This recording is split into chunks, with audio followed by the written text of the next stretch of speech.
ओम श्री गुरुदेवाय नमः। ओम श्री रामाय नमः। ओम श्री कृष्णाय नमः। ओम श्री हनुमान देवाय नमः। ओम।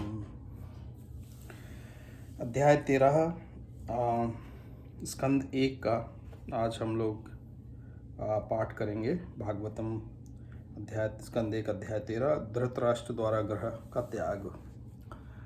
और तो यहाँ तक हमने देख लिया था कि भगवान श्री कृष्ण द्वारका के लिए चले गए और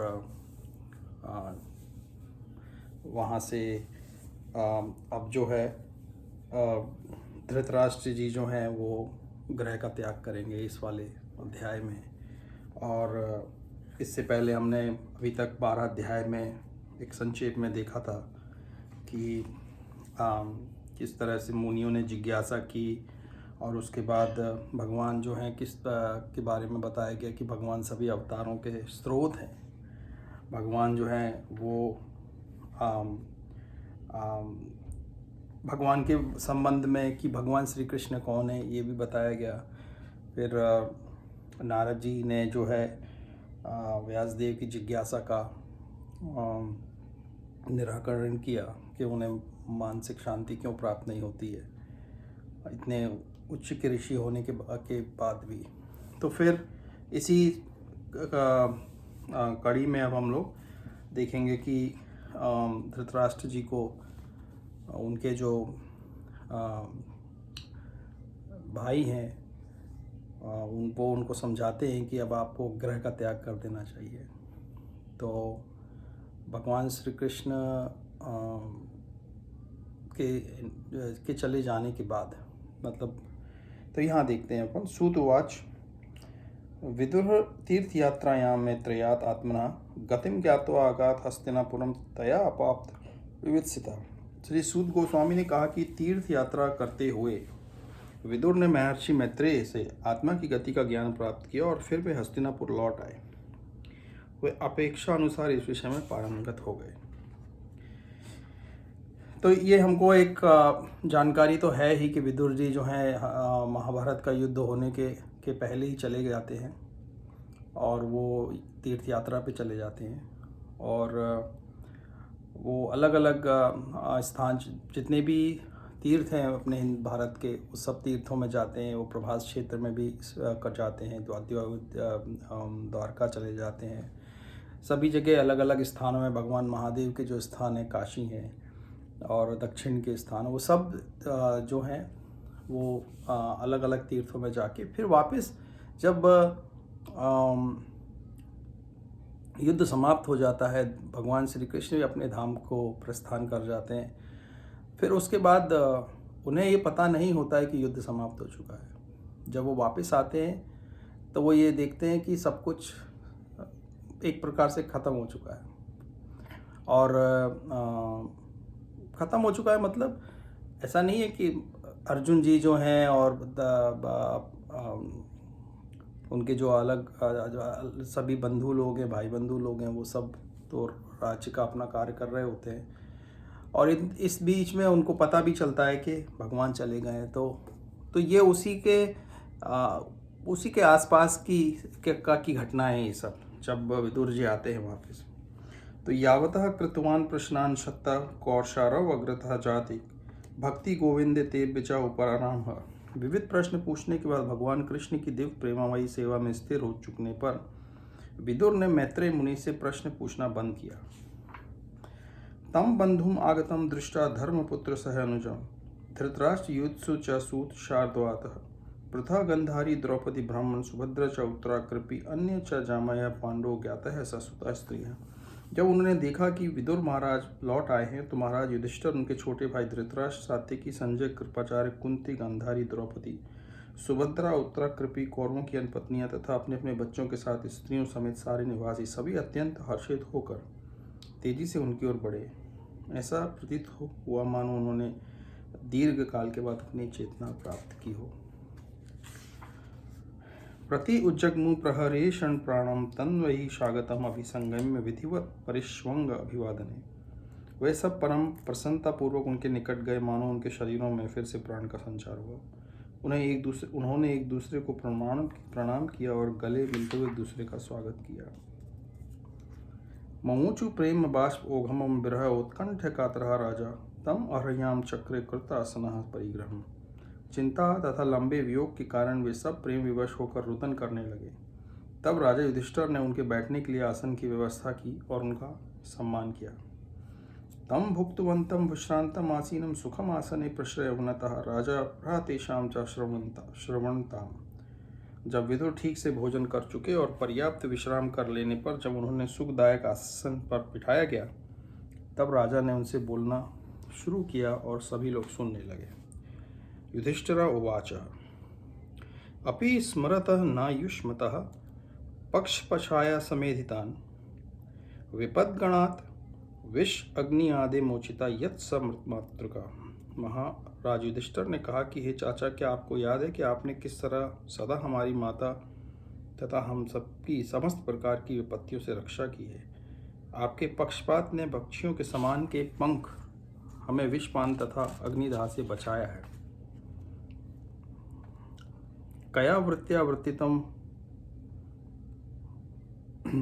व चरद्भीक्षितिमंडलम तीर्थानि क्षेत्र मुख्यानि सेवितानि ही भूतले। पृथ्वी पर विचरण करते हुए आपने अपनी जीविका कैसे चलाई, आपने किन किन पवित्र स्थानों तथा तीर्थ स्थानों की सेवा की। भगवद विद्या भगवता तीर्थ भूता स्वयं विभो तीर्थी कुर्वन्ति तीर्थानि स्वअंतस्थेन गदाभृता। हे प्रभु, आप जैसे भक्त निश्चय ही साक्षात पवित्र स्थान होते हैं। चूँकि आप भगवान को अपने हृदय में धारण किए रहते हैं, अतएव आप समस्त स्थानों को तीर्थ स्थान में परिणत कर देते हैं।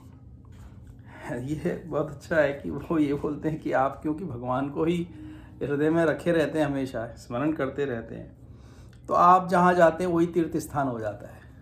तो कितनी बड़ी एक प्रकार से यहाँ पे एक छुपा भी हुआ है उसमें ज्ञान। युधिष्ठिर जी बोल रहे हैं कि जहाँ पे भगवान का स्मरण चलता रहता है, जहाँ जो लोग धारण किए रहते हैं स्मरण के माध्यम से भगवान को अपने हृदय में, भले ही वो नाम रूपी स्मरण हो, भले ही वो रूप भगवान का रूप दर्शन हो, जैसे भी माध्यम से भगवान का श्रवण हो, चिंतन हो, मनन हो, उनके विषय में हमारी मन में उनके विषय में हमारा कुछ उनके संबंध से कुछ भी चलता रहे, तो वो पवित्र हो जाते हैं, वो स्थान पवित्र हो जाता है। मतलब कितनी बड़ी बात है ये। और इसमें वो भी ज्ञान भी छुपा हुआ है सूक्ष्म रूप से कि हम सबको मनुष्यों के होने के नाते हम सबको क्या करते रहना चाहिए। अपि न सुहृत्तात बांधव कृष्ण देवता दृष्टा श्रुत्वा वा यदवा स्वपूर्याम सुखम आस्ते। हे चाचा, आप द्वारका भी गए होंगे। उस पवित्र स्थान में यदुवंशी हमारे मित्र तथा शुभचिंतक हैं, जो नित्य ही भगवान श्री कृष्ण की सेवा में तत्पर रहते हैं। आप उनसे मिले होंगे अथवा उनके विषय में सुना होगा। वे अपने अपने घरों में सुखपूर्वक रह रहे तो हैं ना। इति उक्ता धर्मराजेन सर्वतत् संवर्णयत यथानुभूतम क्रमशो विना यदुक्लक्षयम्।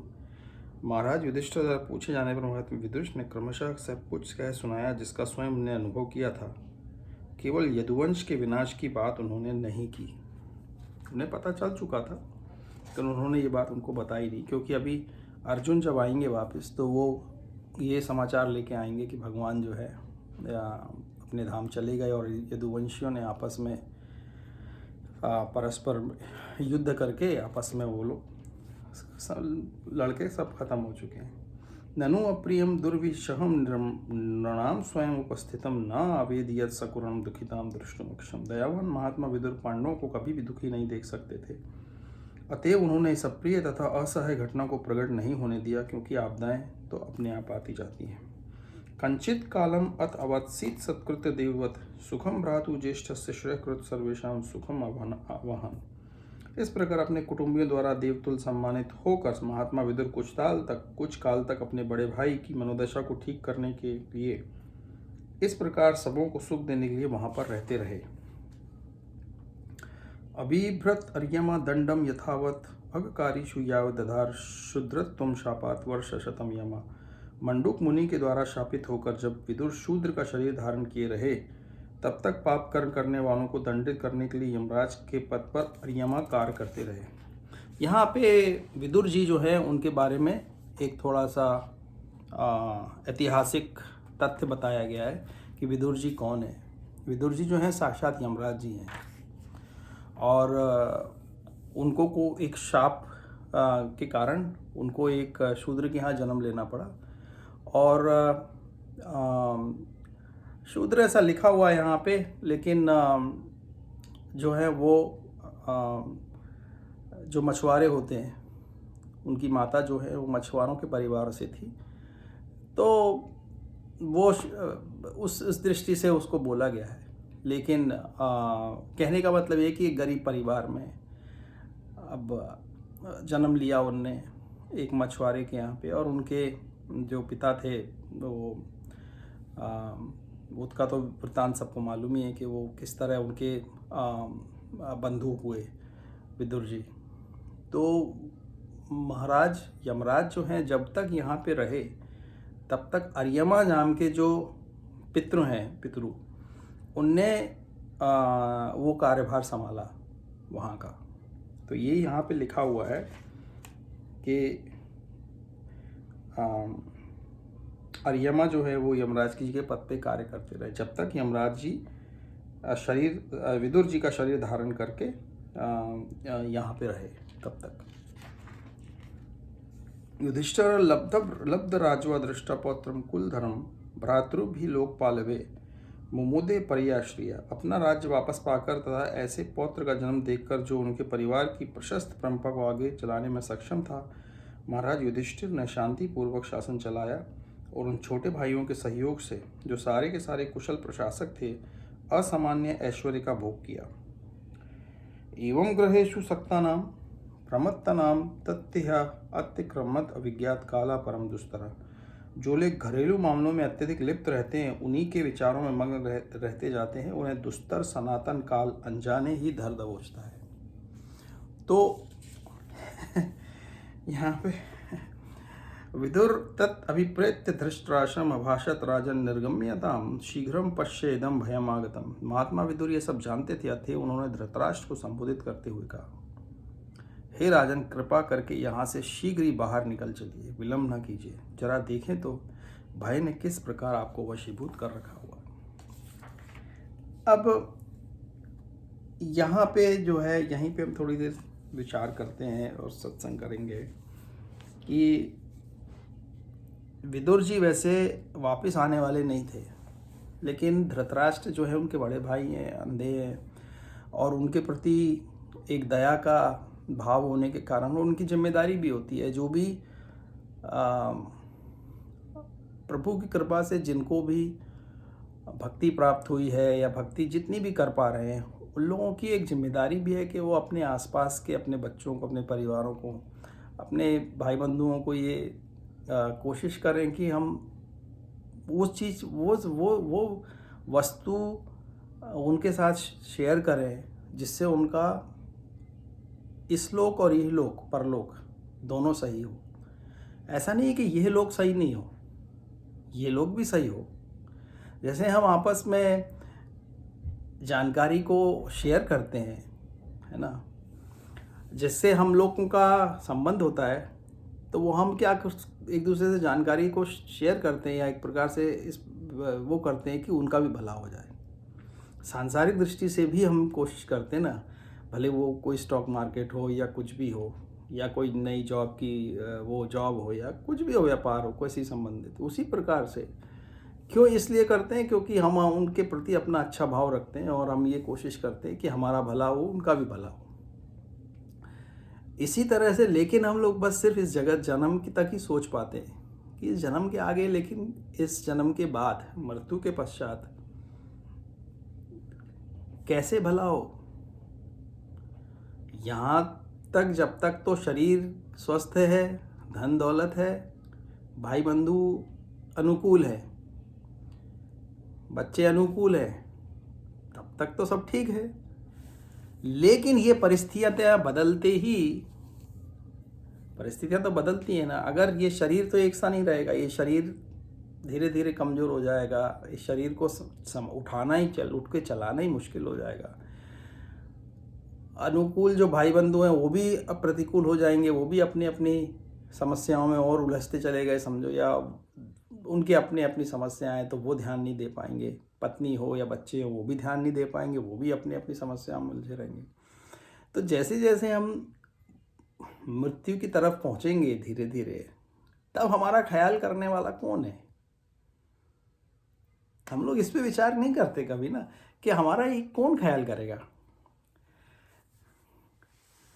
तो जैसे पहले कभी कभी लोग बोलते थे कि अरे आपके कितने बच्चे, कोई किसी से पूछता है तो बोलता है मेरी एक लड़की है, कोई बोलता है मेरी 2 लड़की हैं।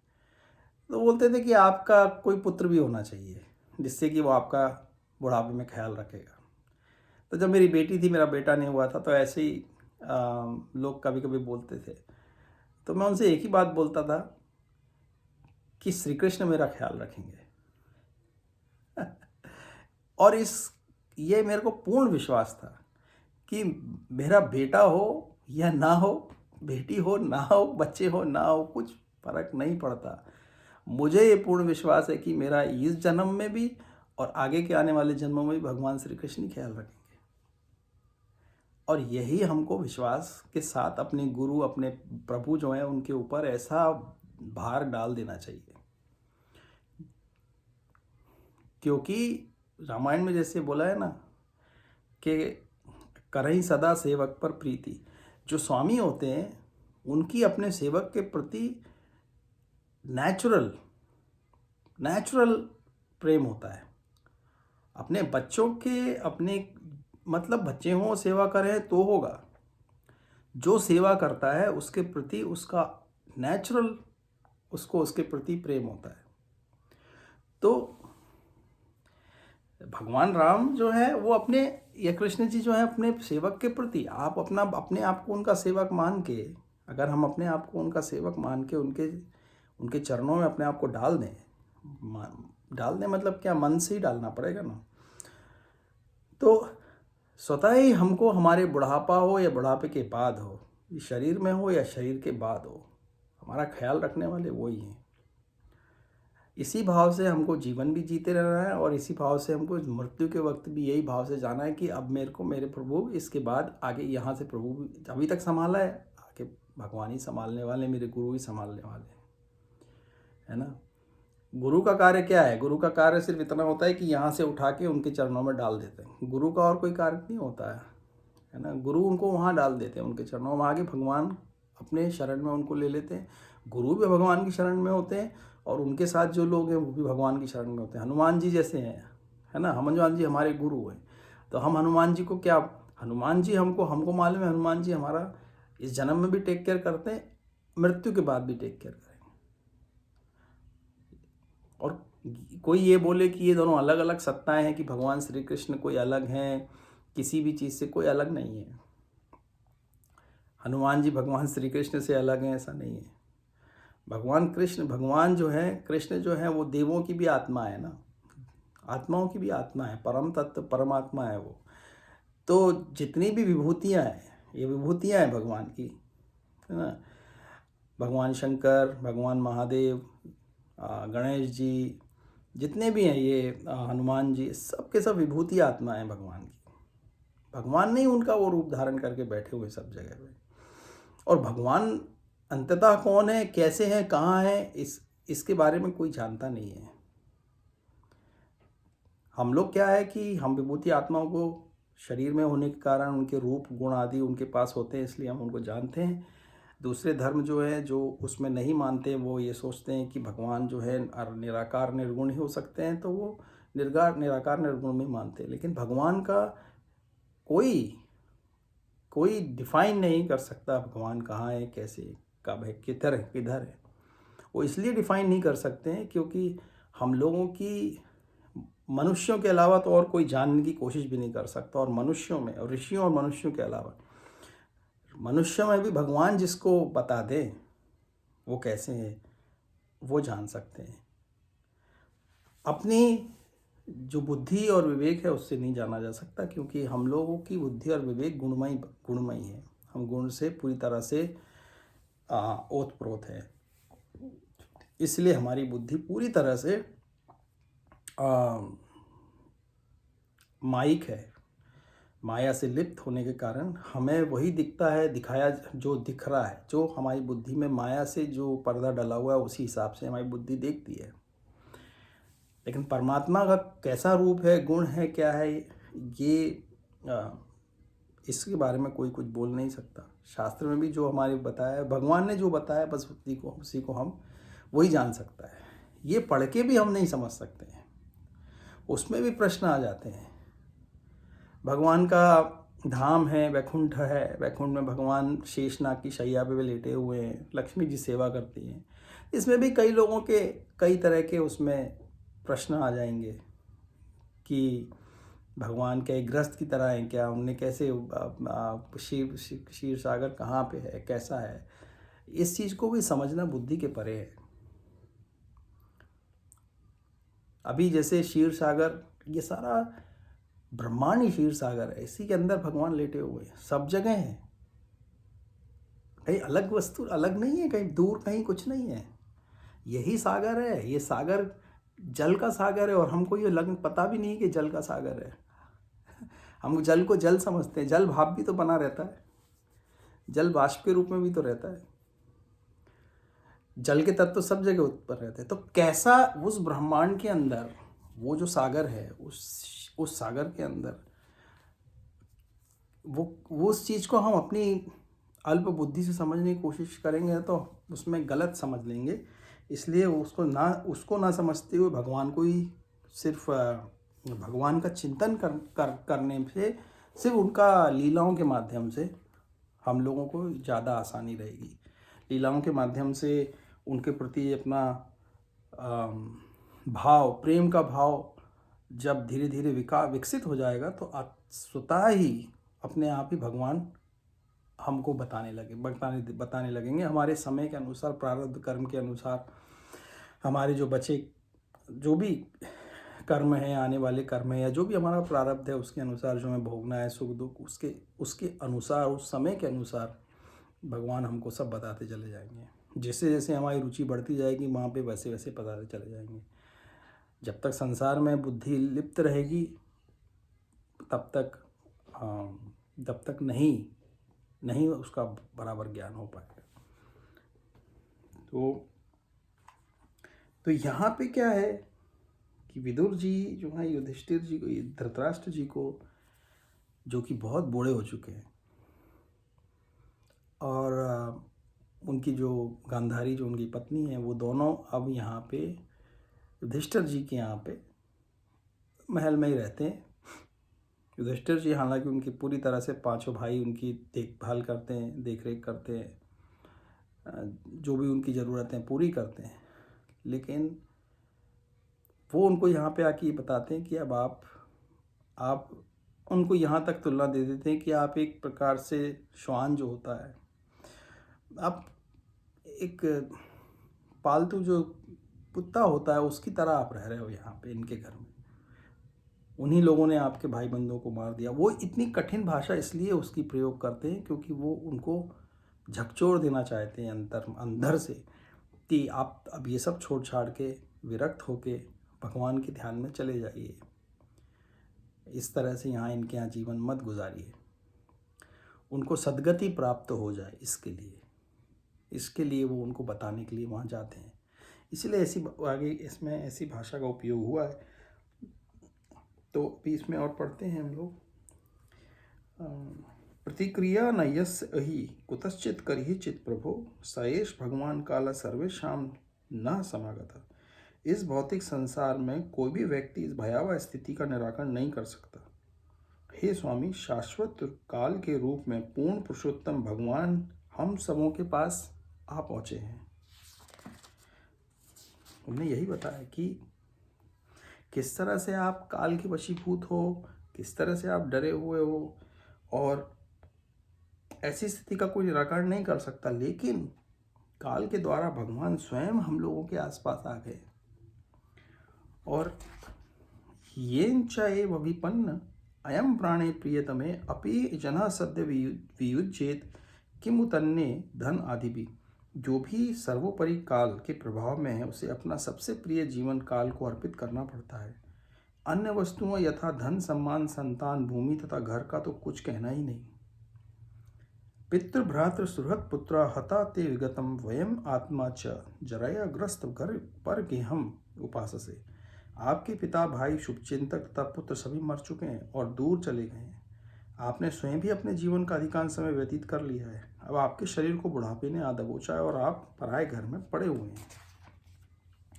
अंधपुरा से वधिरा मंद प्रज्ञा च संप्रतम विशीर्ण दंत मंद अग्नि सर्रा कफम उद्वहम। आप जन्म से ही अंधे रहे हैं और हाल ही में आप कुछ बहरे हो चुके हैं। आपकी स्मृति कम हो गई और आपकी बुद्धि विचलित हो गई है। आपके दांत हिल चुके हैं, आपका यकृत खराब हो चुका और आपके कफ निकल रहे हैं। अहो महीयसी जंतो जीवत आशा यथा भगवान भीम अपवर्जितम पिंडम आदत्ते ग्रह पालवत। ओह प्राणी की में जीवित रहने की कितनी प्रबल इच्छा होती है। निश्चय आप एक घरेलू कुत्ते की भांति रह रहे हैं और भीम द्वारा दिए गए जूठन को खा रहे हैं। अग्नि निसृष्ट दत्त च ग्रह दारा च दूषिता हतम क्षेत्रम धनम येषाम तत् दत्ते आसुभिकियत। आपने अग्नि लगाकर तथा विष देकर जिन लोगों को मारना चाहा उन्हीं के दान पर आपको जीवित रहने तथा गिरा हुआ जीवन बिताने की आवश्यकता नहीं है। उनकी एक पत्नी को भी आपने अपमानित किया है और उसका राजधन छीन लिया है। तस्यापि तव देहयम कृपणस्य जीविषो परेति अनिक्षत जीर्ण जरया वाससी व। मरने के लिए आपकी अनिच्छा होने तथा आत्मसम्मान की बलि देकर जीवित रहने की आपकी इच्छा होने पर भी आपका यह कृपण शरीर निश्चय ही क्षीण होगा तथा पुराने वस्त्र की भांति नष्ट हो जाएगा। मतलब कितना उनको कठिन भाषा में वो समझा रहे हैं कि अब आप चले जाइए। और कितना है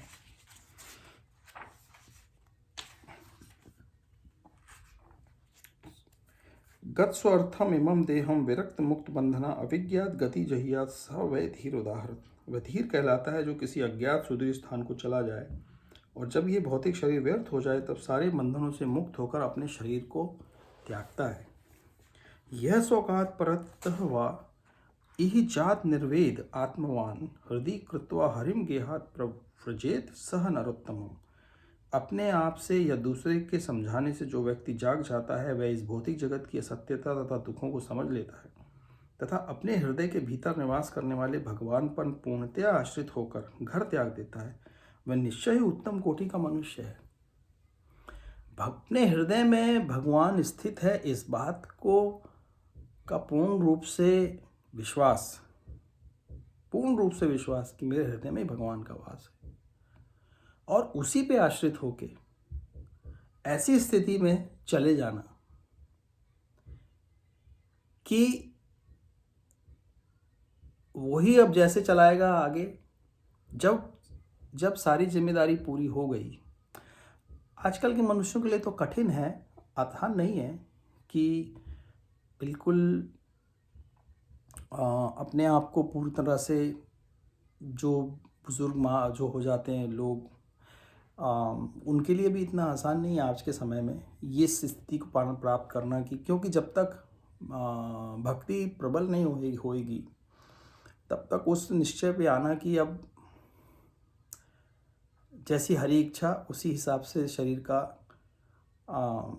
छूट जाना भगवान की इच्छा के अनुसार और वैसी इच्छा करके अपने भाई बंधुओं से ऐसी अवस्था में जबकि सबसे ज़्यादा निर्भरता की ज़रूरत होती है ऐसे समय में छोड़ के सिर्फ हरि भगवान के ऊपर निर्भर होकर उन्हीं का स्मरण करते हुए और शरीर जैसे भी त्याग हो फिर आत्महत्या नहीं करनी है लेकिन जो भी वो इस तरह से शरीर त्याग हो जाए उनका।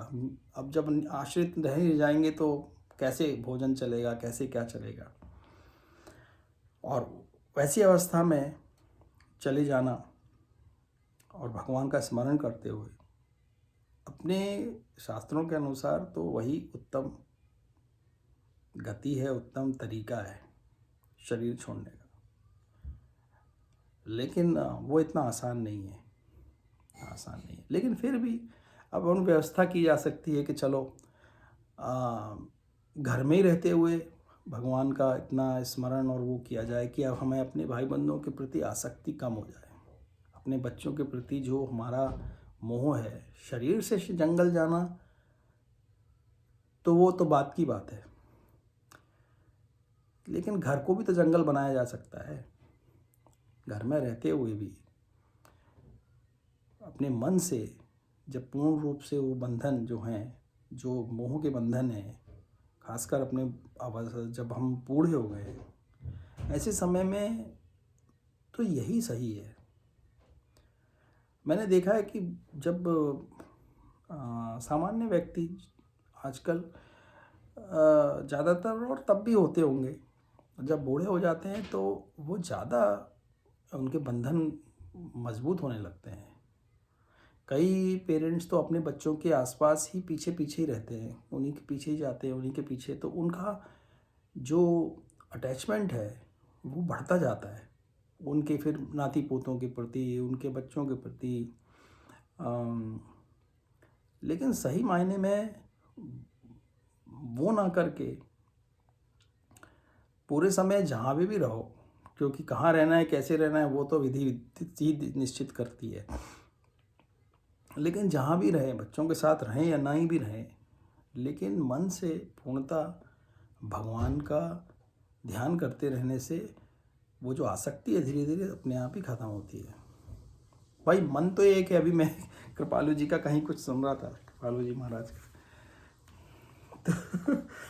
तो वो गोपियाँ बोल रही थी उद्धव को कि उद्धव जी मन तो एक ही है, आप बोलते हैं कि ब्रह्म जो है उनमें मन लगाओ, ब्रह्म में ध्यान करो, और हमारा मन तो आपका मित्र ले जा चुका है कृष्णा, तो अब हम मन कहाँ लगाएंगे, बस मन है ही नहीं।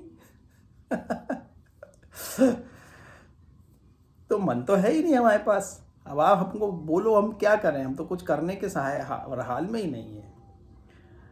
तो या तो मन संसार में लग जाएगा, बच्चों में लग जाएगा, धन दौलत में लग जाएगा, या फिर भगवान में लग जाएगा। जब भगवान में लग जाएगा तो वहाँ से हट जाएगा, और वहाँ से या तो वहाँ रहेगा, वहाँ अटैच रहेगा, तो भगवान में अटैच नहीं होगा। जब भगवान में अटैच होने लगेगा धीरे धीरे, तो वहाँ से धीरे धीरे कम। इसका ये मतलब नहीं कि हम उनसे प्रेम नहीं करेंगे, लेकिन हमारे मन की प्रेम की जो दायरा है बहुत बढ़ जाएगा, वो बहुत बढ़ जाएगा। वो अपने ही भाई बंधुओं के प्रति प्रेम नहीं, सबके प्रति प्रेम आने लगेगा। वही भगवान के प्रति प्रेम का, ऐसा नहीं है कि संसार से कोई हेट करने लगेंगे। अगर कोई ऐसी स्थिति में है जो संसार से विरक्त होकर संसार के प्रति उसको घृणा है, तो मेरे ख्याल से मुझे नहीं लगता, या किसी आप पूछेंगे तो नहीं कि वो उसको इसका मतलब वो मार्ग सही शायद नहीं जा रहा है, क्योंकि मन का विस्तार बढ़ जाएगा, प्रेम का विस्तार बढ़ जाएगा। जब आप भगवान को ही सर्वस्व देखोगे तो आप किससे घृणा करोगे ना। जंगल में भी रहो या संसार में रहो, किसी से घृणा नहीं करेंगे, किसी से। विरक्ति तो व्यक्ति को सिर्फ स्वयं से करनी होती है, विरक्ति जगत से करने का कोई सवाल ही नहीं है। जब तक सब तक स्वयं से विरक्ति नहीं हुई, स्वयं का अहम तत्व से विरक्ति नहीं हुई, तब तक कहीं भी चले जाएं, कितनी भी जगत चीज़ों उपवास कर लें, कितनी भी चीज़ों से, सांसारिक पदार्थों से अपने आप को मुक्त कर लें, दूर रख लें, वो विरक्ति है ही नहीं। क्यों? क्योंकि स्वयं से विरक्ति नहीं हुई है। स्वयं से जब विरक्ति हो गई तो सबसे विरक्ति हो जाएगी अपने आप ही, स्वतः ही। क्योंकि सबसे बड़ा तो तत्व जो है हमारे अंदर, वो स्वयं का तत्व ही है ना, जो कि हर चीज़ को हमको प्रेरित कर रहा है। मान सम्मान हो, भोग की चीज़ें हों, जो कुछ भी हो, स्वयं का जो तत्व है, हम तत्व, उससे ही मुक्ति पानी है। और ये बार बार माया ऐसी भगवान की शक्ति ऐसे दृश्य लाके उत्पन्न करती है कि वो अहम तत्व के ऊपर बार बार चोट लगती है। इसीलिए होता है वो ताकि हमको उससे मुक्ति मिले। अपमान क्यों होता है? अपमान किसका ज़्यादा होगा? अपमान की अनुभूति किसको होगी? अपमान की अनुभूति उसको होगी जिसकी अहम तत्व बहुत ज़्यादा है, जिसके अंदर अहम भिखारी होता है, रोड के ऊपर भीख मांगता है, उसको कोई गाली दे के चला जाए या उसकी कोई तारीफ करके चला जाए, उसको कुछ फ़र्क थोड़ी पड़ता है, क्योंकि उसने अपने अहम तत्व को बहुत घटा लिया है। उसको कोई उसके ऊपर कोई थूक के भी चला जाए, उसको कोई, और होता ही है ना भिखारी के साथ। तो कुछ लोग उदार होते हैं, ज़्यादातर लोग तो उनको ऐसे ही उनके प्रति बुरा बर्ताव करके ही चले जाते हैं, तो उसे बुरा थोड़ी लगता है।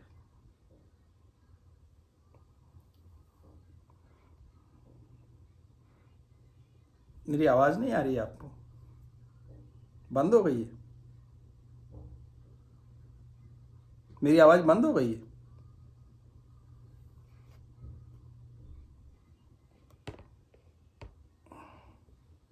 अभी आ रही है? अब आएगी। हाँ अब आ रही है। बीच में कोई टेट टेट टेट आवाज आ रही वो थी। ब्लूटूथ से कनेक्ट हो गया था शायद। अच्छा। तो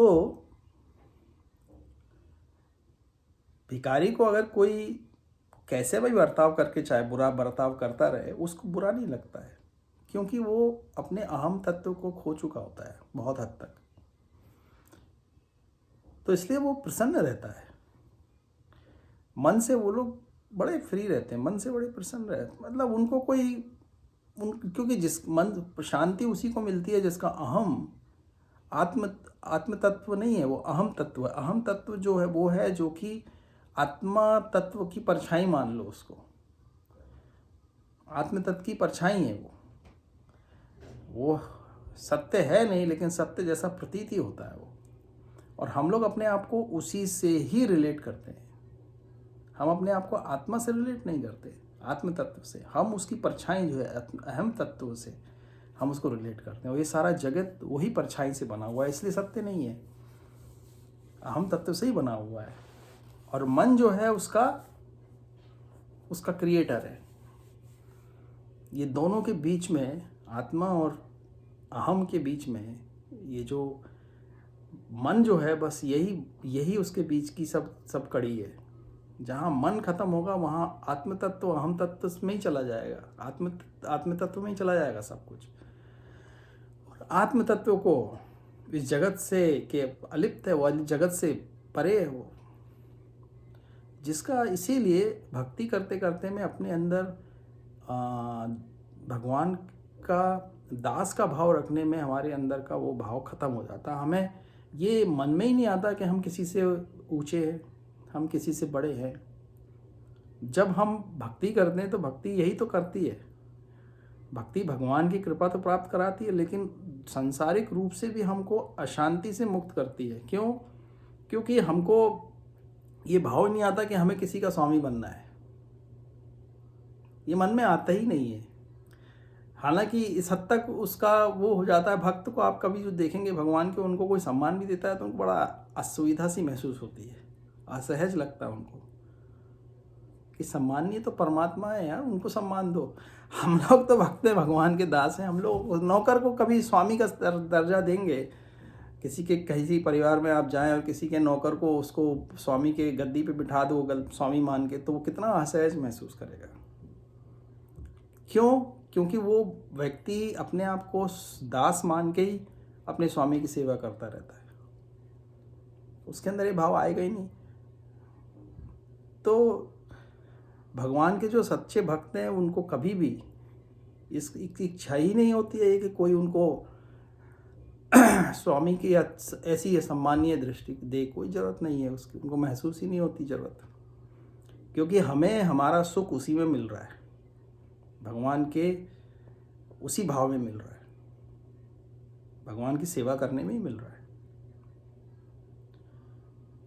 जो सेवा करते हैं उनको स्वामी का पद प्राप्त करने की इच्छा भी नहीं होती है, और जो स्वामी बनना चाहते हैं उनके अंदर अहम तत्व बहुत होता है ना, इसलिए वो दूसरों से सेवा कराना चाहते हैं। तो इसलिए वहाँ पे वो दुख का अनुभव उनको ज़्यादा होता रहता है। तो यही है कि जहाँ भी रहें भगवान के, मतलब सब चीज़ों का एक ही उसका हुआ है कि वो भगवान से अपने मन को जब भगवान में लगाएंगे तो संसार से तो मुक्त होगा ही मन, भगवान में प्रगाढ़ भी होता जाएगा। और मृत्यु के पश्चात जो है वो वैसी गति प्राप्त नहीं होगी जीव को जो एक सामान्य मनुष्य को प्राप्त होती है, और उसके सुख दुख के अनुसार वो फिर। और यहाँ पे चिंतन का बड़ा महत्व है, क्योंकि जैसे जैसे मृत्यु के निकट हम जाते जाते हैं वैसे वैसे हमारी मानस का जो चिंतन है, अगर वो संसार के ऊपर स्थिर रहेगा तो मृत्यु के पश्चात जो जीव है उसकी गति उसी हिसाब से होती है। और ये स्थापित सत्य है, ये निसंशय, इसमें कोई संशय नहीं है। ऐसा भगवान ने खुद भी बोला है कि इसमें कोई संशय नहीं है कि व्यक्ति को जो है उसकी जीवन का अंत काल में जो उसकी स्थिति होती है मन की, विचलित है, डरा हुआ है, ग्लानि में है, बहुत ज़्यादा कोई ग्लानि में होगा तो भी उसको आगे आने वाले जन्मों में तकलीफ़ें रहेंगी, बीमारियों का सामना करना पड़ सकता है बड़ी, बहुत ज़्यादा ग्लानि होती है तो बहुत ज़्यादा डरे हुए स्थिति में गए तो और नीचे के लोकों में चले जाते हैं। तो अगर हमारा चिंतन या किसी से बहुत ज़्यादा अटैच हुए हैं, उसी के बारे में अगर सोचते रहे, कोई चिंता परेशान करती रही, मेरे धन का ये क्या होगा, मेरे धन का वो क्या होगा, तो मरने के बाद फिर वही सर्प आदि योनि में जाके उस धन को बचाने के लिए चले जाएंगे। और ये स्थापित सत्य है। ऐसी कहीं कथाएं भी आई हैं एक दो कि कहीं पे बहुत गड़ा हुआ था खजाना और वहाँ पे सर्प उसकी रक्षा कर रहे थे, तो वो जो सर्प थे वो उन्हीं का ही धन था वो। तो वो जब उन सर्पों को मतलब उसकी कथा मुझे पूरी याद नहीं आ रही कि, लेकिन जब उन सर्पों को मार दिया जाता है, जो कोई मार देते हैं, तो वो अपने रूप में वापस आते हैं, तो वो बोलते हैं कि ये हमारा ही धन था पहले पूर्व जन्म का, जिससे हम बहुत अटैच थे और ये आके फिर हम इसकी रक्षा कर रहे थे यहाँ पे। तो चेतना उसको बचाने के लिए फिर वो उन्हें उस तरह का रूप धारण करके वो हाँ अपने धन की रक्षा करने लगते। तो मानस जो है, मन जो है, उसकी स्थिति टोटली पूरी तरह से मुक्त होनी चाहिए। मन जो है पूरी तरह से बंधनों से मुक्त होना चाहिए। यही हमें अपने अंदर मन में कोशिश करनी चाहिए कि हम अपने बंधनों को कम कैसे करें। जिम्मेदारियों को कम नहीं करना है, बंधनों को कम कैसे करें, खासकर वो बंधन जो हमें दुख देते हैं। पहले तो बहुत बंधन दुख देते हैं ना। अभी जैसे समझो कि पुराने 10 साल से 25 साल पहले के हमारे कोई भाई बंधु मित्र थे जो अब नहीं है, मतलब कहीं और चलेगा या कुछ चलेगा, या वो हमारे प्रति उतना उनका राग अनुराग नहीं है। तो कुछ लोग होते हैं कि उनके पीछे ही पड़े रहते हैं, जरूरत नहीं है। जिस दृश्य को भगवान की प्रकृति ने बदल दिया, उस दृश्य को दोबारा क्यों बनाना, जरूरत नहीं है ना। जो गया, जो पिक्चर बन के ख़त्म हो गई, उसके पीछे फिर दोबारा उसको बनाने की आवश्यकता नहीं है। क्यों? क्योंकि प्रकृति ने वो दृश्य बदल दिया है, समय बदल दिया है। तो अब उसको दोबारा जाके, वो सिर्फ आपके मानस के स्तर पे सिर्फ हमको लग रहा है कि हम उस दृश्य को फिर से बना सकते हैं, रिक्रिएट करके उस पल को जी सकते हैं, लेकिन वो संभव नहीं है। वो क्षण निकल चुका है, वो चला गया। तो वो ये फेसबुक है, सोशल मीडिया है, जिसमें लोग पीछे जा के यही सब अपने ढूंढ के लोगों से। मुझे एक चीज़ बताइए, किसी सबके अनुभव में जो लोग फेसबुक करते हैं या अपने बचपन के स्कूल के मित्रों को जाके ढूंढते हैं, कॉलेज में ढूंढते हैं, लड़कियां जो भी है, पहली मीटिंग के बाद 20 साल के बाद किसी से मिले पहली बार, तो मैंने देखा कि 70-75% लोगों में तो कोई उत्साह नहीं होता मिलने का।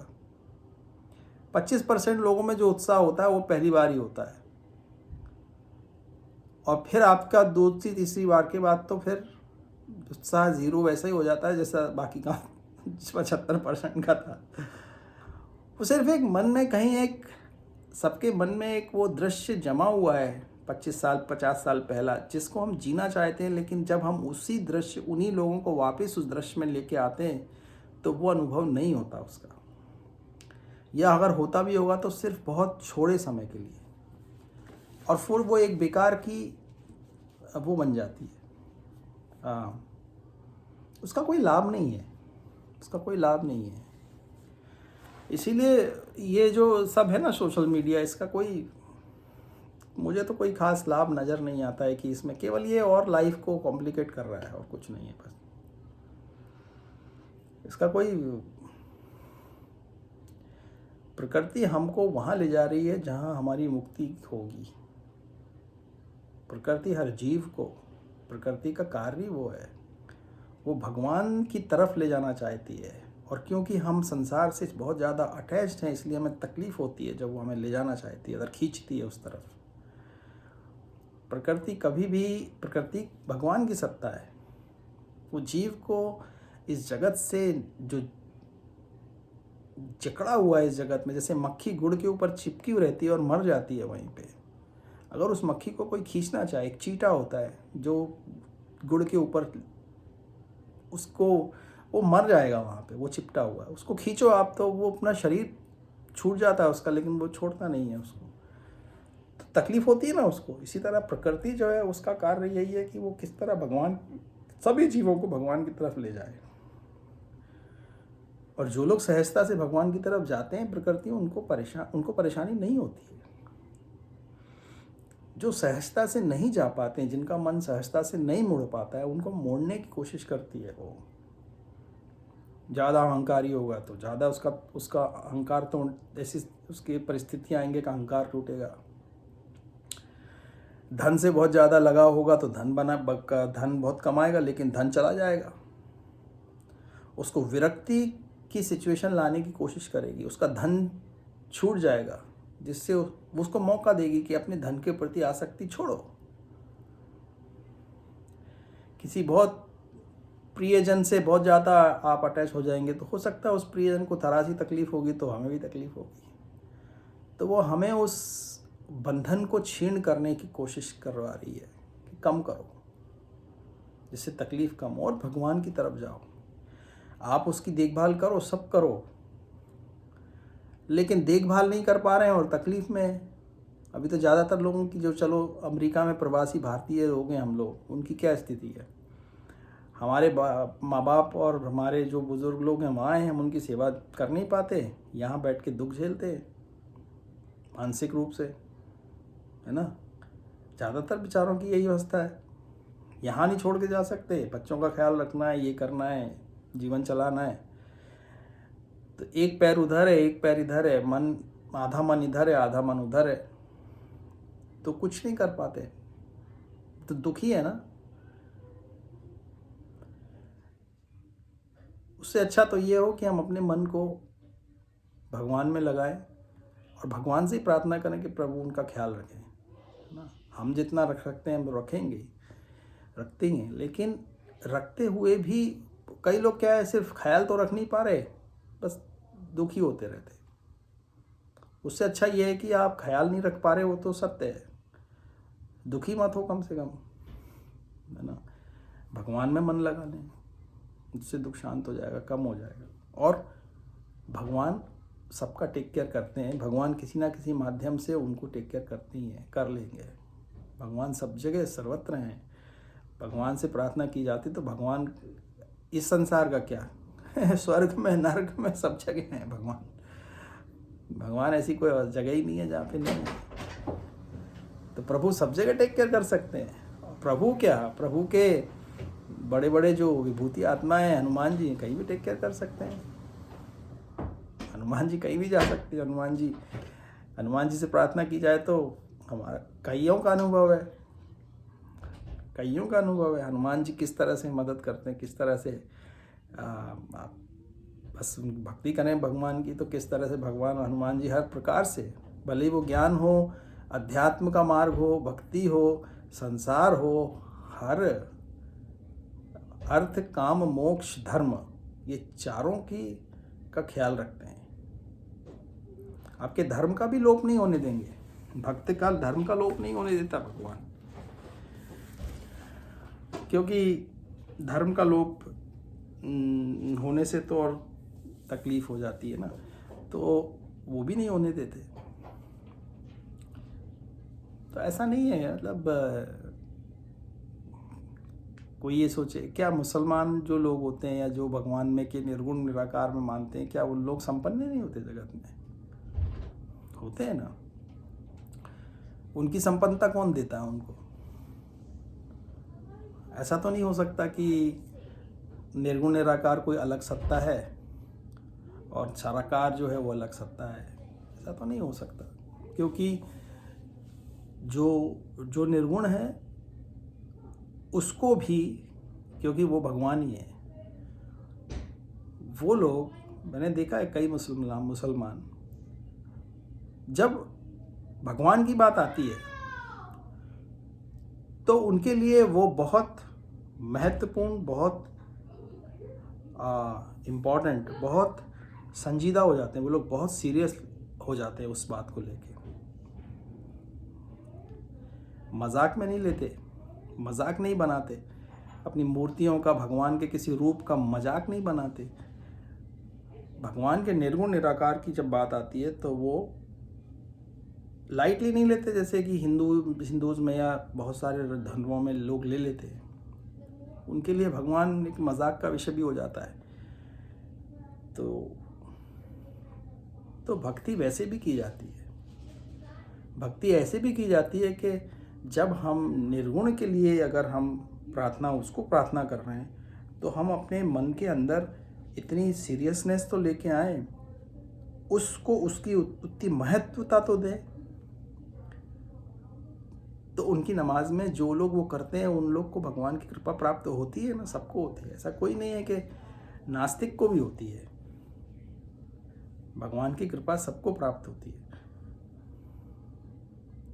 कुछ लोग नास्तिक होते हैं, वो इसलिए नास्तिक होते हैं, वो ये बोलते हैं कि हमको मालूम नहीं कि वो जो तत्व है हम उसको कैसे डिफाइन करें, इसलिए हमको मालूम नहीं तो हम वहाँ जाते ही नहीं हैं। चलो वो भी तर्क ठीक है, जब आपको मालूम ही नहीं। और एक हमारे जैसे होते हैं कि आपको मालूम करने के लिए समय पर्याप्त नहीं है, हम लॉजिक से चले जाते हैं। ठीक है, हमने मान लिया कि आपने नास्तिकता का मार्ग चुन लिया, ये जो सोच के कि हमको मालूम नहीं वो क्या है, और हम जब हमको मालूम चलेगा, कब मालूम चलेगा पता नहीं, आप कोशिश भी नहीं कर रहे, तो कठिन मार्ग पे चले गए आप। क्योंकि जीवन उतना लंबा है नहीं, ज्ञान उतना है नहीं, आप प्रयास भी नहीं कर रहे, तो आपका तो डोरी बंद हो गया। हमने क्या मान लिया कि नहीं, हमारी भगवान जो है उनकी जिम्मेदारी है कि वो आके बताएं अपने बारे में मनुष्यों को, जो कि आके बताते हैं शास्त्रों के माध्यम से, वेदों के पुराणों के माध्यम से, कथाओं के माध्यम से, कि वो कौन है, कहाँ रहते, कैसा क्या करते हैं। तो हमारे लिए कि हमने ये सोच लिया कि नहीं, हमारे पास समय उतना नहीं है कि हम सब चीज़ें ट्राई करें, तो हमने उनको मान लिया, और अब हम उसको मान के हम उनके विश्वास के ऊपर, तो यहाँ पे हमने वो विश्वास करके हमने उस पाथ पे चलना चालू कर दिया। तो जिम्मेदारी यहाँ भगवान की है, हमारी नहीं है। और फिर जब हम चलने लगते हैं और हम देखते हैं कि हमें इसका अंततः इसकी अनुभूति तो आनंद के रूप में होती है ना। मार्ग की अनुभूति सही जा रहा है या गलत जा रहा है, उसकी अनुभूति उसके एक्सपीरियंस के आधार पे होती है। जब हमको ये एक इसमें कथा एक है छोटी सी, कि एक राजा रहता है, एक राजा रहता है, एक राज्य का, उसकी एक बेटी रहती है, उसको एक ही बेटी रहती है। और राजा के पास, राजा जो है वो उसके जो दुश्मन रहते हैं, उसके दुश्मनों में वो उसके राज को छीनने की कोशिश करते रहते हैं, और उसके दुश्मनों में बहुत सारे दुश्मन ऐसे रहते हैं जो कि बहुत मैजिक जानते हैं, जादू वगैरह जानते हैं, जो कि माया को रच सकते हैं। तो राजा जब उनसे लड़ने जाता है तो अपनी बेटी को बोलता है कि बेटी मैं लड़ने जा रहा हूँ, मेरे को मालूम नहीं कि मैं वापस आऊँगा कि नहीं। और वो अपना एक घोड़ा उसके पास होता है, वो दे देता है बेटी को। उसको बोलता है कि ये घोड़ा रखो, और तुम जब बड़ी होगी या जो भी है, तो इस घोड़े की सवारी से तुम अपने राज का ऐसे संचालन करना। तो फिर वो बेटी उससे एक प्रश्न पूछती है कि ये लोग माया जब रच सकते हैं, तो मेरा घोड़ा भी तो बदल सकते हैं ना। आपने मेरे को बोला कि ये घोड़े पे तुम रहोगी, जब तक बैठी रहोगी सकुशल रहोगी, अच्छी रहोगी, ये घोड़ा जैसा दिखता है मैं पहचान लूँगी। मान लो कि मेरे घोड़े को उन्होंने बदल दिया तो, और कोई दूसरा मायावी घोड़ा भेज दिया तो राजा उसको बोलता है कि इसकी पहचान एक ही तरीके से हो सकती है, जब उसकी सवारी करोगी ना, तो अगर सुखद होगी, आनंदित सवारी तुम्हें लगेगी इसकी, तो समझना ये तुम्हारा ही घोड़ा है। तो मार्ग की पहचान इसी से ही होती है कि अगर आपका मार्ग में आपको अनुभूति अच्छी हो रही है, आपके मन में आनंद का उत्साह और उत्साह का वर्धन हो रहा है, तो भगवान का पर्याय है आनंद, भगवान को सच्चिदानंद रूप कहा गया है। तो इसका मतलब ये हो रहा है कि आपकी, हाँ, और अगर आपकी मार्ग में आपको कठिनाइयाँ मतलब असहजता लग रही है, दुख आ रहा है, परेशानी हो रही है, चिंता हो रही है, कभी कभी होता है, कभी कभी अच्छे मार्ग पे जाने में भी बीच बीच में ऐसे पड़ाव आ सकते हैं हल्के फुल्के टाइप, लेकिन ज़्यादातर आपको अनुभूति सही होगी। भगवान की गलत मार्ग पे जाने में अनुभूति सही नहीं होगी। जो लोग शराब पीते हैं, दारू पीते हैं या ड्रग्स लेते हैं, उनको वो लेते वक्त तो अच्छा अनुभव होता है, जब उनका होश उतरता है, होश में आते हैं वापस, जब नशा उतरता है, तो अनुभूति बहुत ख़राब होती है, अच्छा नहीं लगता है, ग्लानि होती है ना। ग्लानि का भाव आता है उनमें, दुख का भाव आता है। कई लोगों में ग्लानि भी नहीं होती, लेकिन स्वास्थ्य में गिरावट आने लगती है।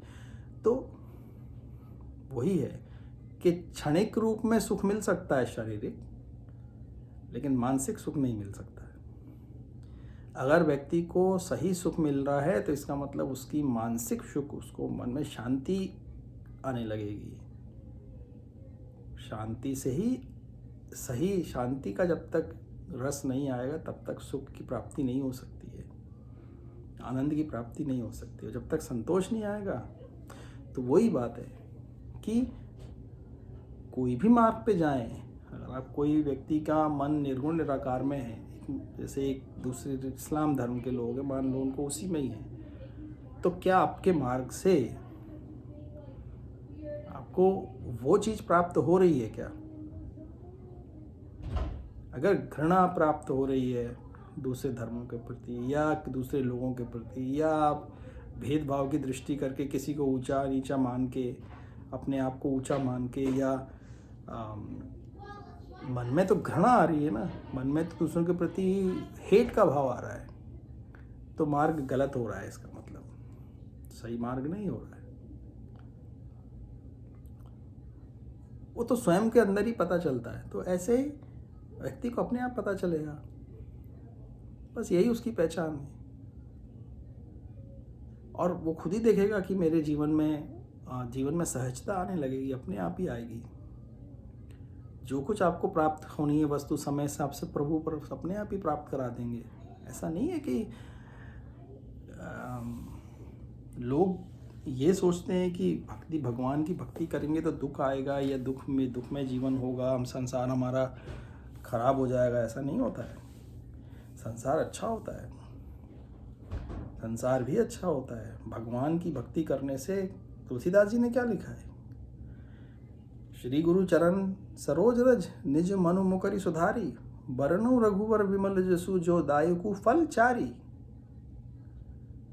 भगवान श्री रघुवीर का तुलसीदास जी ने शुरू में ही लिखा है ना, तुलसीदास जी की हनुमान चालीसा में, वर्णौ रघुवर विमल जशु, मैं भगवान श्री रघुवीर के यश का वर्णन करता हूँ, जो दायु को फलचारी, जो चारों प्रकार के फल देता है। और 4 प्रकार के फल कौन से हैं? अर्थ, धर्म, काम और मोक्ष। इसमें धर्म और मोक्ष तो आध्यात्मिक हैं और काम और अर्थ सांसारिक हैं। अर्थ मतलब अर्थव्यवस्था, इकोनॉमिक कंडीशंस, और काम मतलब जो कामनाएं हैं, जो कामनाओं से जो व्यक्ति को संसार में, ऐसा संसार कामनाओं से बना है, तो कामना से जो चीज़ें प्राप्त होती है।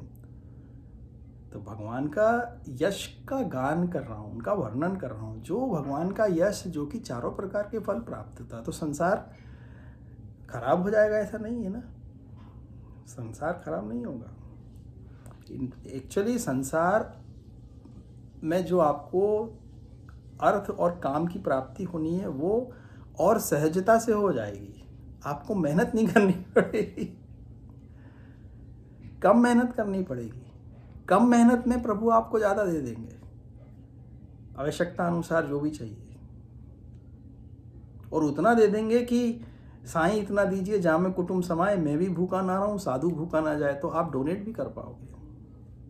मेरा पर कुटुंब तो सही चलेगा ही, लेकिन मेरे पास इतना भी रहेगा कि मैं दूसरों का भी कर सकूं। तो ये भ्रांति गलत है कि भक्ति करने से, भगवान की अध्यात्म की प्रैक्टिस करने से संसार गलत हो जाता है। नहीं होता है, नहीं होता है।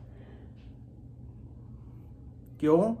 कि भगवान के लिए संसार और कोई अलग जगह नहीं है। एक घर के अंदर टॉयलेट भी है, खाने का भी कमरा है, सब है। घर तो घर ही है ना, जगत तो जगत ही है।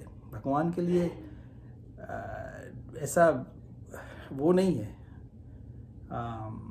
भेद नहीं है भगवान के लिए कोई।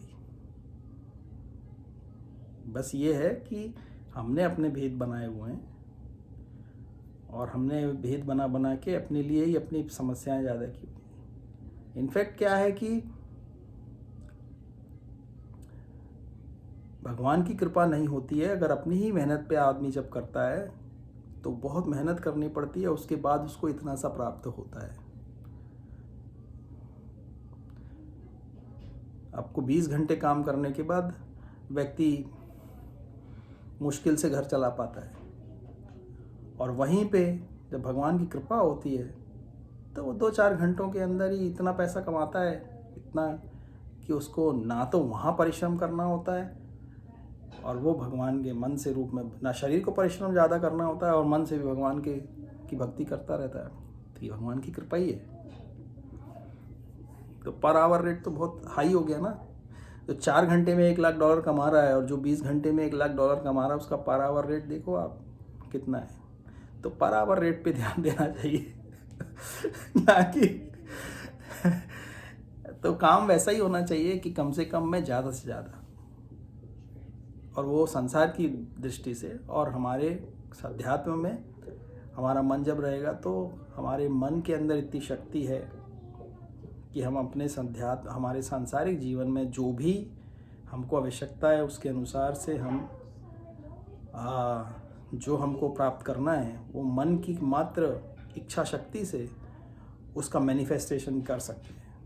जब भगवान की, भरद्वाज जी का एग्जाम्पल है रामायण में, आप वाल्मीकि रामायण जब पढ़ते हैं, भरत जी जब आते हैं, उनकी कुटिया रहती है, भरत जी पूरी उनकी सेना के साथ आते हैं, हाथी घोड़े, पूरी पैदल सेना, बहुत सारे हजारों लाखों सेना रहती है उनकी। भरद्वाज जी का तो छोटा सा आश्रम रहता है।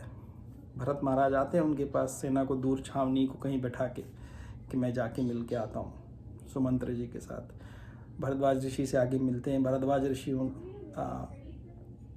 भरत जी से बातचीत करते हैं। भरत जी बोलते हैं मेरे को राम जी से मिलने जाना है, आप मेरे को बताया है कि आपको मालूम है कहाँ पे है वो। तो बोलते हैं हाँ मेरे को मालूम है, चित्रकूट में भगवान रहते हैं, राम जी रहते हैं, आप अभी आज रात को यहीं विश्राम करो। तो भरत जी थोड़ा सच्चा जाते हैं, बोलते हैं कि प्रभु अब हम लोग चले जाते हैं, हम आपको तकलीफ़ क्या दें, क्योंकि आपका छोटा सा आश्रम है, हमारी इतनी बड़ी सेना है, और कंदमूल आप लोग खाते हैं, हमारे लिए भी पर्याप्त नहीं होगा, आप रहने दो। तो भरद्वाज जी कहते हैं कोई नहीं, मैं चाहता हूँ तुम लोग आज की रात यहीं रुको, सब लोग विश्राम करो, कल सुबह चले जाना। तो भरद्वाज जी मात्र अपनी कुटिया में जाते हैं, रिद्धि सिद्धियों को, सारी नदियों को, जितने भी गंधर्वों को, जो गंधर्व मतलब जगत में गंधर्व जो लोग हैं नाच और गान करते हैं, पूरा स्वर्ग बना देते हैं वहाँ पे, उन सब का आह्वान करके स्वर्ग बना देते हैं। और उनको बोलते हैं कि जितना एक एक व्यक्ति को ऐसा लगना चाहिए कि सारी की सारी सेवा उसी की हो रही है, उनके सैनिक हैं, जो कुछ भी है। तो रात भर इतना मस्त उनको स्वर्ग का आनंद अनुभव कराते हैं वो।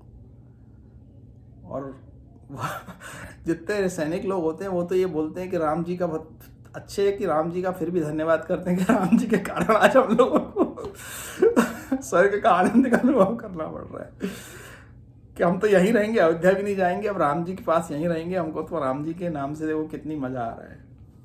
तो कहने का मतलब ये है कि उनके लिए क्या बड़ी बात थी, थोड़ी सी देर में तो उन्हें सारा संसार का वैभव वहाँ कर दिया, मात्र इतनी इच्छा शक्ति से। और कौन है भरद्वाज जी? वाल्मीकि जी के एक शिष्य हैं वो, वही वाल्मीकि जी जो कि डाकू थे, जो कि लोगों को लूटा करते थे, उनके शिष्य हैं भरद्वाज जी। तो आप सोचो जब शिष्य का ये दर्जा है तो वाल्मीकि जी का क्या दर्जा होगा।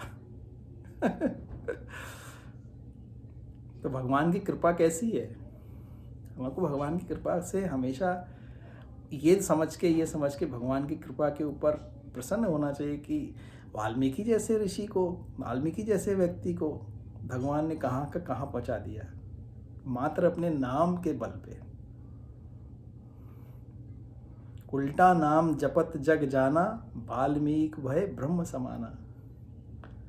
मतलब तुलसीदास जी ने लिखा है कि ये पूरा जगत जानता है कि उल्टा नाम जप जप के राम जी का मरा मरा बोलते थे राम जी को, और वाल्मीकि जी ब्रह्म के समान हो गए सिर्फ उनका नाम जप जप के। सारा सार तो वहीं पे लिपटा हुआ है, इसी चौपाई के अंदर लिखा है, उल्टा नाम जपत जग जाना, वाल्मीकि भय ब्रह्म समाना।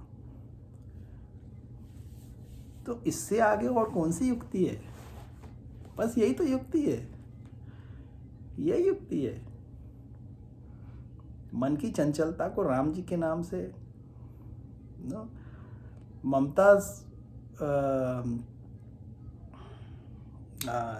एक तोड़पाई और भी है, उसमें तुलसीदास जी ये बोलते हैं कि भाई बंधु जितने भी हैं उनको एक मोती की तरह, जितनी भी ममता है आपकी भाई बंधुओं के प्रति, हम सब और उसके अलावा भी संसार में जितनी, उन सबको एक मोती की तरह धागे में बांध के मेरे नाम से बांध दो।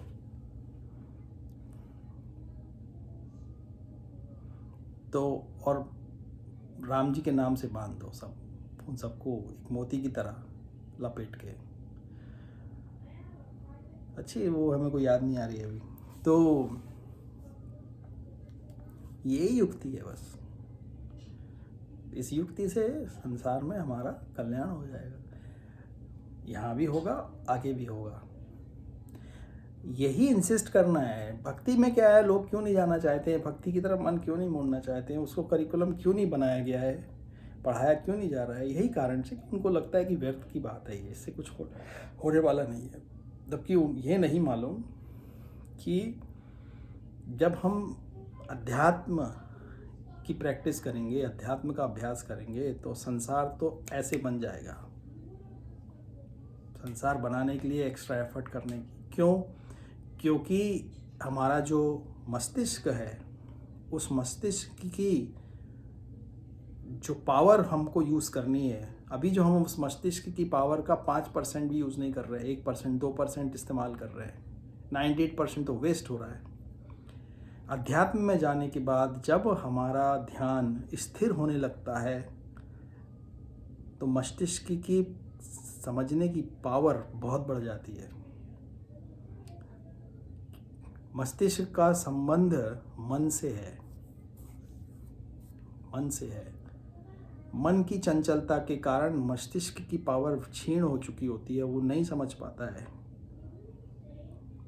वो ध्यान क्योंकि भटक रहा है इधर से उधर, इधर से उधर। और वो ध्यान क्यों भटक रहा है? क्योंकि कामनाएं हैं पीछे, काम के कारण। वो काम से मन विचलित हो रहा है। तो वो कामनाएं जब शांत नहीं होंगी तब तक मन शांत नहीं होगा। मन शांत नहीं होगा तो मस्तिष्क की तीव्रता नहीं बढ़ेगी, उसका पावर नहीं बढ़ेगा। इसलिए जो लोग संतुष्ट होते हैं वही बहुत इंटेलिजेंट होते हैं। उनके मस्तिष्क की पावर बहुत ज़्यादा होती है। कभी आपने देखा है कोई आइंस्टीन या बड़े बड़े न्यूटन या बड़े बड़े जो साइंटिस्ट हैं, इनको कभी असंतुष्ट देखा है? ये लोग संतुष्ट रहते हैं। इनको किसी प्रकार की कामनाएं ज़्यादा नहीं होती हैं कि हमें ये भी करना है। वो सिर्फ अपना काम करते रहते हैं बस। उनको उसमें रुचि होती है। उनकी कामनाएं नहीं होती कि मेरे को घर बनाना है, गंगा बनाना है, ये गाड़ी खरीदनी है, ये करना है, इतने होना है। सांसारिक कामनाएं नहीं होती उनकी, इसलिए उनके ब्रेन की पावर बढ़ जाती है। अगर उनमें कामनाएं डाल दी जाएँ तो पूरी तरह से ज़ीरो हो जाएंगे वो लोग। अगर उनके अंदर कामनाएं क्रिएट हो जाएं, सांसारिक व्यक्ति में भी बहुत जो लोग साइंटिस्ट जैसे रहते हैं, जो कि रिसर्च करते हैं, वो लोग ज़्यादातर लोग संतुष्ट ही होते हैं। बस उनका ध्यान भक्ति की तरफ नहीं होता है। और भक्ति की तरफ जाने में, और वो कामनाएं उनकी कभी भी आ सकती है उनके जीवन में, उनको कभी भी नीचे ले जा सकती हैं। लेकिन भक्ति में क्या है कि भक्ति करने से मन तो प्रसन्न होता ही है और माइंड भी डेवलप ज़्यादा होता है, जिससे कि संसार में कुछ भी चीज़ डेवलप करनी है तो आप तुरंत उसका मैनिफेस्टेशन मन के इच्छा शक्ति से कर सकते हैं। इच्छा शक्ति प्रबल भी हो जाती है भक्ति करने से। भक्ति करने से क्या होता है? भगवान आ जाते हैं हृदय में। भगवान सबके रहते हैं, लेकिन भगवान वहाँ पे सिद्ध रूप में आ जाते हैं। वहाँ पे भगवान का वहाँ पे एक रूप आ जाता है जिसमें कि भक्त को खुद पता चलता है कि अब मेरी कोई इच्छा नहीं है, जो हो रहा है भगवान की इच्छा से हो रहा है, भगवान ही कर रहे हैं। उसको बार बार ये अनुभव होता है कि भगवान ही कर रहे हैं, मैं ऐसा क्यों सोच रहा हूँ, ये मेरा विचार ही नहीं है, मेरा अपना कुछ है ही नहीं। उसका सब खत्म हो जाता है। जिसने भक्ति करते करते करते करते उसको खुद भी ऐसा अनुभव होता है कि अब मेरा अपना कुछ है ही नहीं, जो कुछ हो रहा है बस अपने आप ही हो रहा है। मैं ऐसा क्यों सोचता हूँ, मुझे नहीं मालूम। ऐसा मैंने क्यों निश्चय किया, मुझे नहीं मालूम। मेरे को तो लगता है सब भगवान ही कर रहे हैं, भगवान ही निश्चय कर रहे हैं। मेरी अपनी कोई इच्छा है ही नहीं कुछ करने की, मेरी कोई कामना शेष है ही नहीं। तो अब जो मैं निर्णय ले रहा हूँ, जो मैं सोच रहा हूँ, कर रहा हूँ, वो कौन कर रहा है? भगवान के अलावा और कौन कर सकता है? वहाँ पे भगवान ही है। इसीलिए तो बोलते हैं धीरे धीरे धीरे धीरे धीरे धीरे भक्ति करते करते क्या होता है, भगवान और भक्त का अंतर कम होता चला जाता है मानसिक रूप पे। जिसका चिंतन जैसा करेंगे वो वैसा हो जाता है। अमिताभ का कोई फैन होगा, अमिताभ जैसा हो जाएगा वो, अमिताभ की एक्टिंग करने लगेगा वो। एक कृष्ण जी का एक राजा था। कृष्ण जी के ज़माने में, उनका नाम याद नहीं आ रहा, वो कृष्ण जी से द्वेष करता था, लेकिन कृष्ण जी से ही रहता था। वो वैसे ही बात करना, वैसे ही कपड़े पहनना, अपने भाई को भी बलराम बना दिया था। और वो एक द्विद नाम का एक मंकी था, वो हनुमान जी, उसको हनुमान जी बना लिया था उसने। मतलब उसने पूरा एक कृष्ण, अपने आप को वो कृष्ण जी मानता था। वो, उनका नाम मेरे को याद नहीं आ रहा है। उनको भगवान कृष्ण के हाथों से मुक्ति मिली उसको। सिर्फ एक्टिंग करता था भगवान की बस। उसी तरह से नकली चक्र धारण किए हुए, वही सब एक्टिंग कर करके क्योंकि भगवान के ऊपर इतना चिंतन करता था वो। मैं उसका नाम मेरे को याद नहीं आ रहा, बताऊंगा नाम, भागवतम में है शायद वो कथा। तो तो चलो फिर आज यहीं पे समाप्त कर देते हैं। ओम श्री कृष्णाय नमः, श्री गुरुदेवाय नमः। ओम